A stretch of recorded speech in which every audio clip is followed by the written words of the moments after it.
Hello, my name is Patricia and this is the Poetry Pcast. If you've not been here before, it's a podcast which specialises in all things poetry, but more specifically, Japanese short forms in the English language. And today, of all days, we're celebrating haiku, because this week, on the 17th of April, it's International Haiku Day. So, with a nice cup of tea in hand, I thought today would be a good day to celebrate some fantastic haiku, award winners from the first 5 years of the Poetry P Journal. Each of the following poems have been chosen as a judge's choice. Now, I didn't choose every award-winning poem to feature, as some of them were senryu, and I think we should distinguish between the two types. You regulars will know I did some work to try and clarify the differences in a couple of previous podcasts. If you didn't hear them, I'll add the link to the show notes, as well as a link to the essay I wrote to accompany them. Listening is of course free. If you purchase the essay, you'll be supporting the work of the podcast. The podcast needs your help, and that's just one of the ways you can help. Other ways, of course, will be in the show notes. There are haiku missing from the award-winning haiku we've published, and that's because today I wanted to feature Kigo, or the seasonal reference. And as I read through all the journals we've put together, I saw a trend that is away from the tradition of Kigo, and I'd like to ask your opinion. Are haiku about nature, or are they about the season? Honestly, I'd love to know your thoughts, as long as you're happy that we might disagree. But that's how we learn, isn't it? So, shall we hear some of the haiku that have been judges' choices over the last few years? Yes, why not? This first one is from our Winter 2020 edition of the journal, and I should probably tell you that they're all available for sale, some in print, some just in PDF form. But you'll find out about those in the journal. So, the first one from Winter 2020, and it's by Christina Chin. Moonlit night, the coiled autumn snake in a woodpile. Moonlit night, the coiled autumn snake in a woodpile. As I read that, I'm thinking, yes, these award-winning poems really do stick in your mind. I feel like it was just yesterday that I was reading that for the first time. And I enjoyed the phrasing of this haiku by Christina.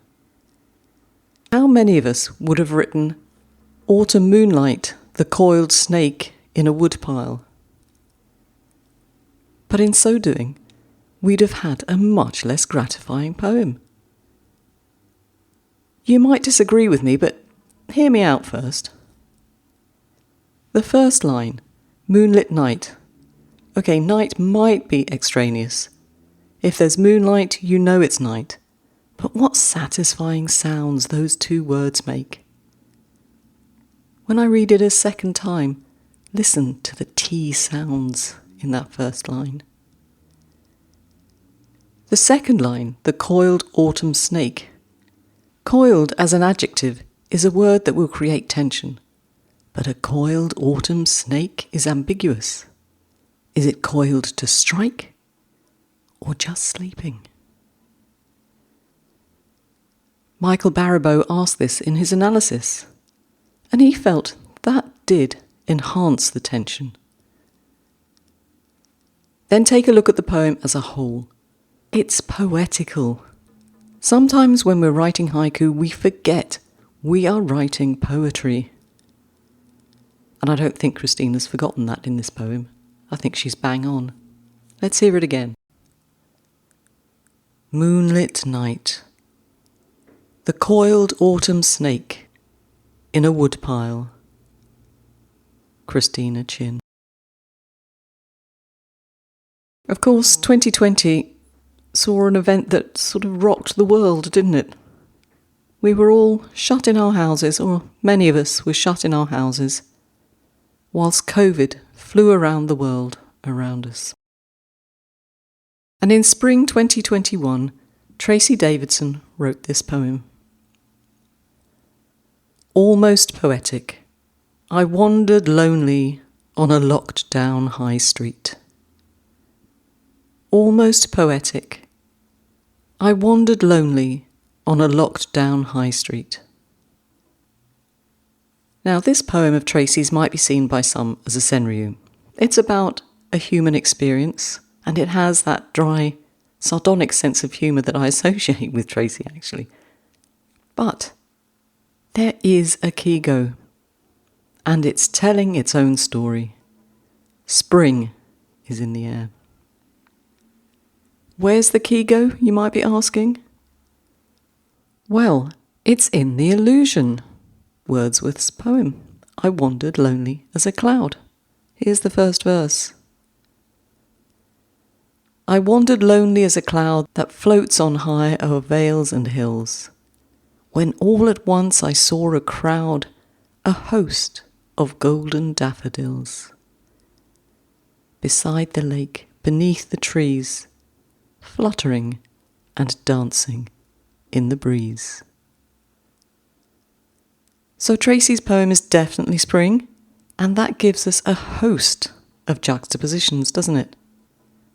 The juxtaposition of a host, a number of daffodils, versus Tracy, alone on her lockdown high street. The joy and hope of springtime against the backdrop of those COVID days which seemed never-ending and almost full of despair.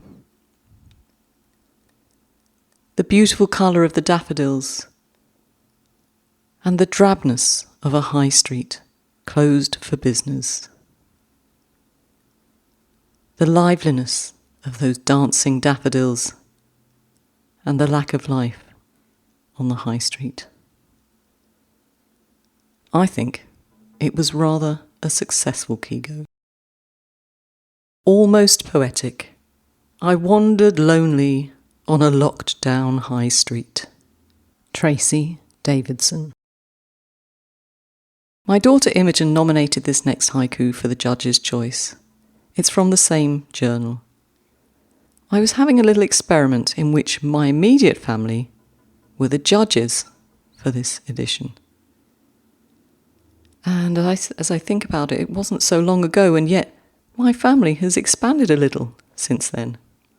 2 new lovely daughters-in-law. Here's the poem. Vacations end. In the child's pocket, a handful of sand. Vacations end. In the child's pocket, a handful of sand. And that's by Maya Daneva. Now, Imogen said the poem is ostensibly about a child's summer vacation coming to an end. Fall is coming. The freedom of summer is over for another year, and school is just around the corner. The poem has a wistful tone, giving us a sense of an ending. The vacation used as a metaphor for the child's coming of age.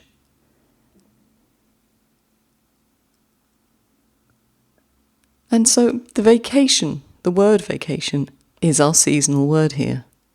We know exactly where we are. In Imogen's case, not long out of school at the time, her thoughts went to the end of her carefree school holidays. But even for those of us whose school days are a lifetime away, the end of a vacation has resonance, doesn't it? And hands up those of us who have cursed those handfuls of sand on the floor by the washing machine at the end of a vacation. Vacations end. In the child's pocket, a handful of sand. Maya Daneva. And one last haiku from the Spring 2021 edition. Map lichen, the time it takes a river to carve a valley. Map lichen, the time it takes a river to carve a valley. By Kristen Lindquist. Another successful use of Kigo.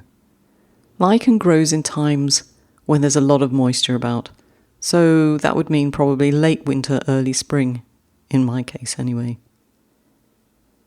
It's a time when there's a suggestion of life slowly returning, regeneration, change. It's all beginning to happen. And if you've not listened to the podcast that Janice Doppler did with us, where she spoke about Zoka, do go and have a listen. You know where the link will be. Because I believe Kristen illustrates the essence of Zoka in this verse. Time is also a strong theme in this haiku. How successful is Kristen in relaying the passage of time in this verse with her skillful use of the lichen moss? Map lichen, the time it takes to carve a valley. Map lichen, the time it takes to carve a valley. Kristen Lindquist. Moving on to the summer of 2021, we're still locked down. Certainly the UK is still locked down. And we have a poem from Mark Gilbert. Fallen Bramleys and the dark windows of the pub. Fallen Bramleys and the dark windows of the pub. Craig Kittner, the nominating judge, said of this poem that it has an effortless seasonality evoked by the words that compose it. Although autumn is not named, the haiku simply is autumnal. It's those Bramley apples, isn't it? And as you know, for me, that seasonal word, that kigo, is so important in a haiku. And in this one, it slips gently into a poem and elicits an emotion. How do you feel when you read this? To me, those bruised and battered Bramleys have set the scene for something a little bit bleak. And so it is. The dark windows of the pub. Made worse, of course, because we know that this poem was written during those terrible times of COVID and lockdown. You know, even as I talk to you about this poem, I can feel the anxiety of those times returning. And I think that speaks of a successful haiku. Fallen Bramleys and the dark windows of the pub. Mark Gilbert. We're staying in the summer journal, but our next poem takes us to winter. And it is another example of that effortless kigo. Snow falling silently, the drunk man. Snow falling silently, the drunk man. Marie Durley. James Young wrote of this poem, "It is winter time, but one is not concerned with the season, but rather with a feeling of sadness, possibly colder than winter."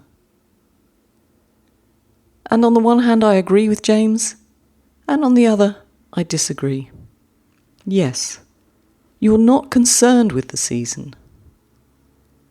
The season isn't the biggest thing in this picture, is it? But that kigo is atmospheric. It adds to the feeling of sadness, possibly even sets up that feeling of sadness that James talks about. Snow falling silently, the Drunk Man. Marie Durley.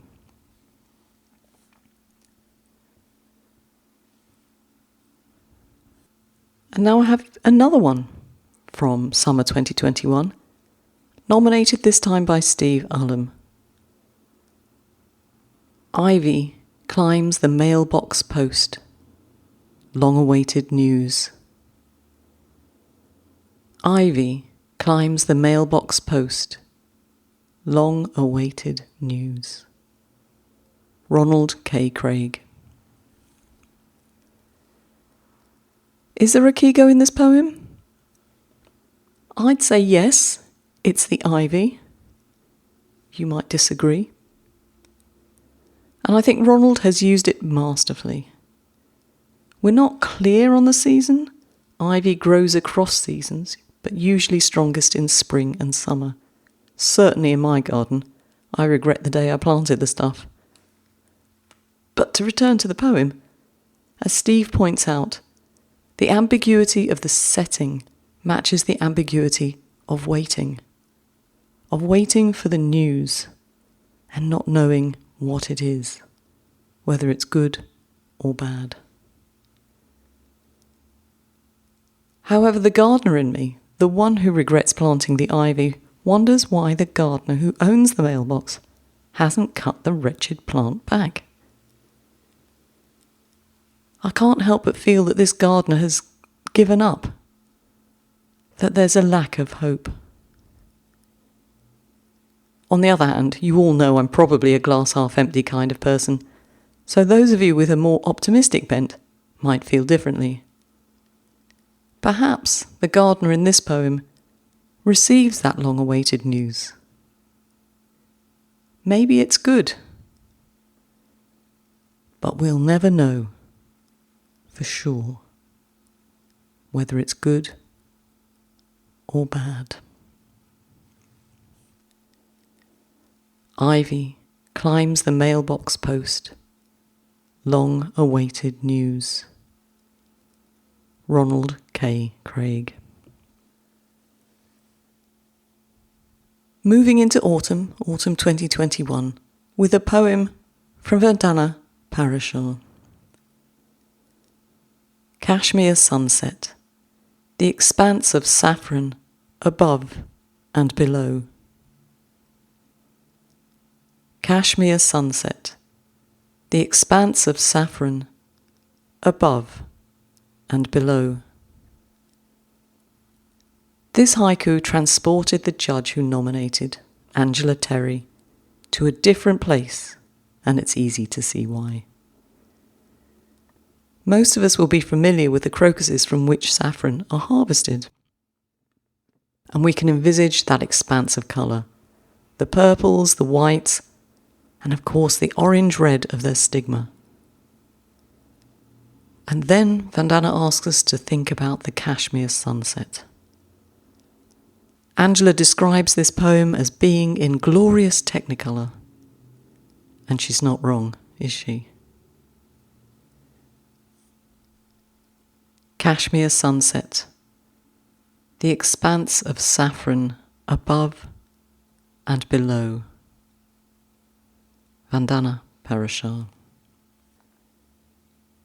In early 2022, Journal 1 was published. And this poem by Kim Kloo was the judge's choice. Ripe berries, the purpling of her fingertips. Ripe berries, the purpling of her fingertips. Karen Harvey, who was the community judge who nominated this piece, said, "This poem evokes so many of the senses, sight, smell, touch, and the taste of summertime. Picnics and longer days." And how does she set about doing that? Ripe berries. It looks so simple, but it shows a poet who knows what they're about. I don't know if Kim did any editing with this poem, or whether it came to her fully formed, but the words suggest a certain amount of thought went into the piece. Take the word purpling. Karen says, purpling, not just purple, suggesting the gradual deepening of the pigment on the fingertips, starting out as a bluish tinge, turning darker as more berries are gathered. Ripe berries, the purpling of her fingertips. Kim Clue. From Journal 2 that same year, 2022, we have this. First snow. Letters of the alphabet on the blackboard. First snow. Letters of the alphabet on the blackboard. Daniela Miso. There might be, I suppose, people listening to this who have no idea what a blackboard is. But certainly Daniela does, and when I was at school, we had blackboards. Ash Evan Lippert, the community judge who nominated this poem, was drawn to it by its stark imagery. White against black. And what was instrumental in creating this imagery? Well, you know what's coming, don't you? It was the Kigo, the whiteness of the snow against the blackboard. This image, this juxtaposition, could be bleak. Maybe some of you find this, but let's look at it in another way. What other juxtapositions are there? Ash suggests another, the cold outdoors against that cosy indoors. You're probably sick of hearing my thoughts on snow from other podcasts, but you'll know that I'd rather be cosy and warm indoors when it's snowing. I certainly feel safer that I'm not outside slipping on the ice. And there's another juxtaposition I'd like you to consider, that of the excitement of first snow. I do believe some people get excited about it, versus the potential boredom of sitting in the classroom, listening to the droning of the teacher as he or she scribbles on that blackboard. First snow, letters of the alphabet on the blackboard. Daniela Miso. We're staying in 2022 with another poem by Tracy Davidson, this time from Journal 3. Cherry blossom, the chewed up remains of my daughter's hamster. Cherry blossom, the chewed up remains of my daughter's hamster. So, Tracy's back with her signature humour, at least that's how I read it. Some might think of it as a horror verse. This time, I was a judge and nominated this poem, and I said of it, for haiku, I always prefer to see a kigo. Yay! You can do so much with a kigo. Not just tell the seasonal setting for the poem, but set the tone for the poem. It's very difficult to write a cherry blossom haiku that catches the eye because so many are written. Cherry blossoms are, of course, haiku 101.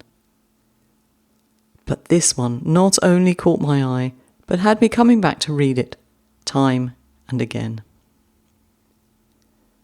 In this case, cherry blossom denotes spring, and the image is uplifting, light, beautiful.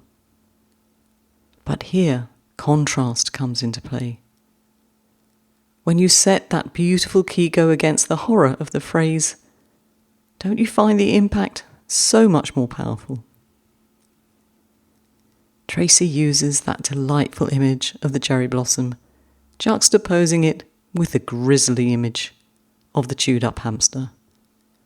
And in so doing, both the delicate beauty of the blossom and the terrible incident with the hamster are enhanced. Cherry blossom, The chewed up remains of my daughter's hamster. Tracy Davidson. I don't know what was going on in Journal 322, but I was a judge for a second time and nominated another poem. I suspect that I was having trouble getting volunteers. But I think I'm going to be okay this year, and if I'm not, I'm going to be writing to you. Keep an eye on your emails. Anyway, what poem did I nominate this time? It was this. Snow on reeds, the hush of a barn owl across the fen. Snow on reeds, the hush of a barn owl across the fen. Christopher Jupp. At the time I wrote this, what merit does this poem have as haiku? It has a kigo. Very clearly the snow indicates winter. In this case, snow is on the reeds. And this elevates a snow kigo from the basic Haiku 101 kigo and adds another dimension to it, doesn't it? With snow, at least for me, snow creates silence, or at least reduces noise. And so the sound of that barn owl sweeping across the fen, the hush, it just seems so appropriate.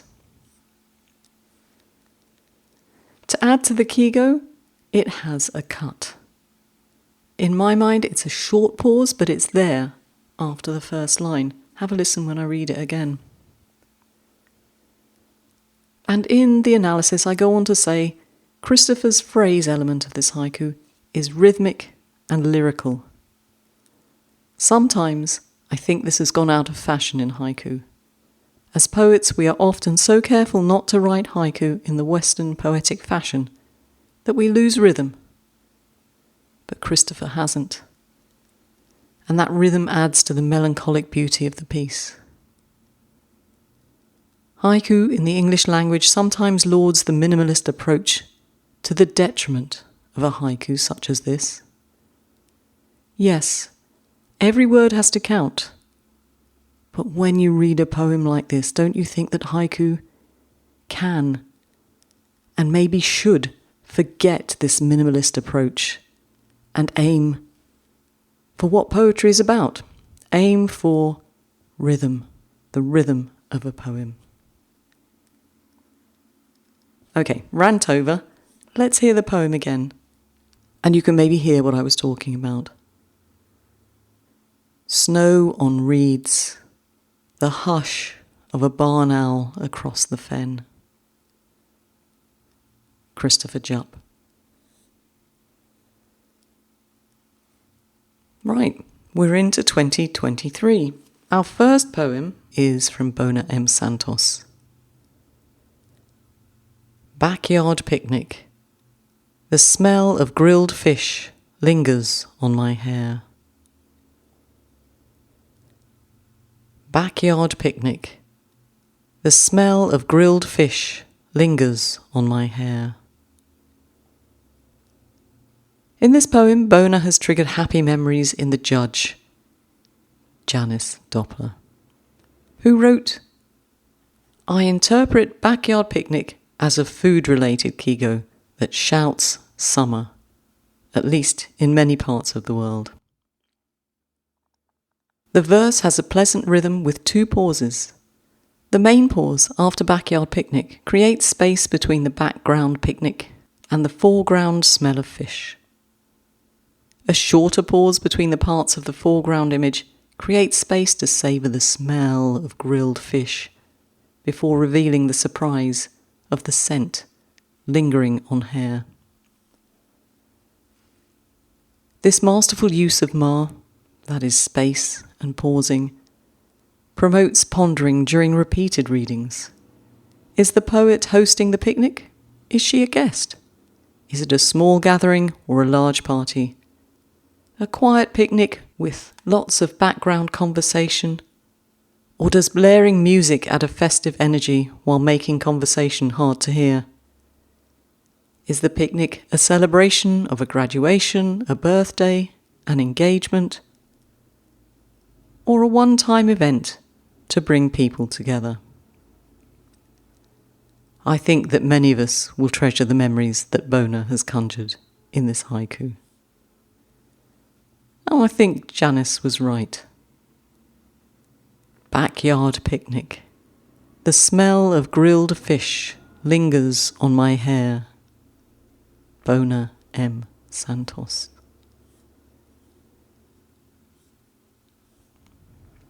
Moving on to the second journal of 2023, with a poem from Kimberly Kuchar. Red sunset. In the ancient stone circle, a hooded crow. Red sunset. In the ancient stone circle, a hooded crow. As we know from a recent podcast series on death poetry, the crow or the raven are often portents of death. When used as a keygo, we'd probably expect to see them with an adjective like cold crow, first crow, which would take us directly to winter. But despite the ambiguity, I'm getting winter vibes. I'll tell you why. We have a sunset. We know that the sun goes down in the west. We have the word ancient. And as previously mentioned, we have that crow suggesting death, or that death is approaching. And in poetic terms, and symbolically, winter is the time when nature rests, when it dies back in order to regenerate. So for me, this haiku is a winter poem, with all that that entails, including, in this case, courtesy of the crow, a tension, a sinister feeling. Red sunset. In the ancient stone circle, a hooded crow. Kimberly Kuchar.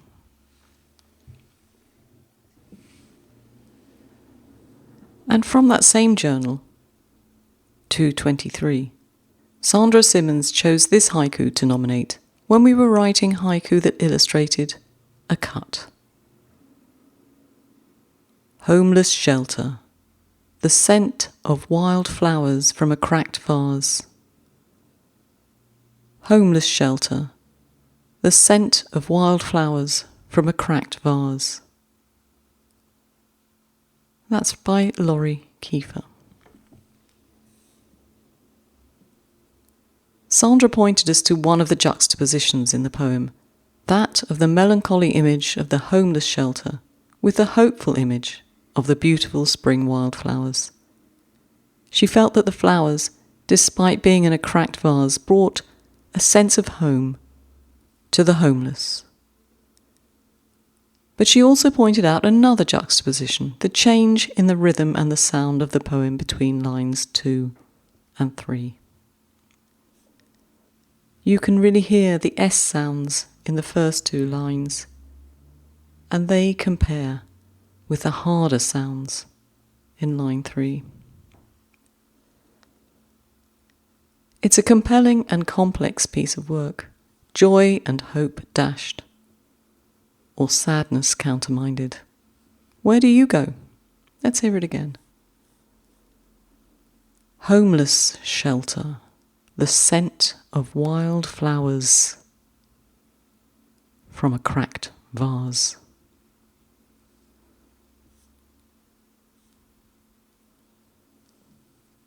That's it for today, and you'll notice that I've got nothing from the year 2024. It appears that we wrote more senryu than haiku last year. And of the haiku that were written, they tended to be more nature than featuring the season. And of course, we did a month of tanka. Speaking of tanka, don't forget, if you're listening to this podcast on the 15th of April, the day it's published, you can write tanka for this month's submissions. But this is the last day, so you need to get a wiggle on. If you've missed it, don't worry. Check out the video prompt on Poetry P's YouTube channel and leave your poems in the comments. Please don't send them directly to me. Linda needs to read them on YouTube. Or you can click on the submission drop-down menu on the website and see what we're up to. And don't forget, there might be a spontaneous flash coup or two. And only poets on the mailing get invited. Make sure you're on it. Sign up on the website. So that's one of your missions for the week, if you decide to take me up on them. The other would be, make sure you've submitted to whatever it is we're reading. Think about supporting the podcast in some way to help us keep up the work we do here.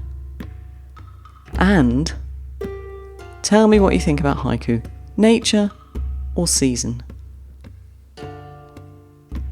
Until next week, keep writing. Oh, and one last mission. Check out the links in the show notes. Ciao!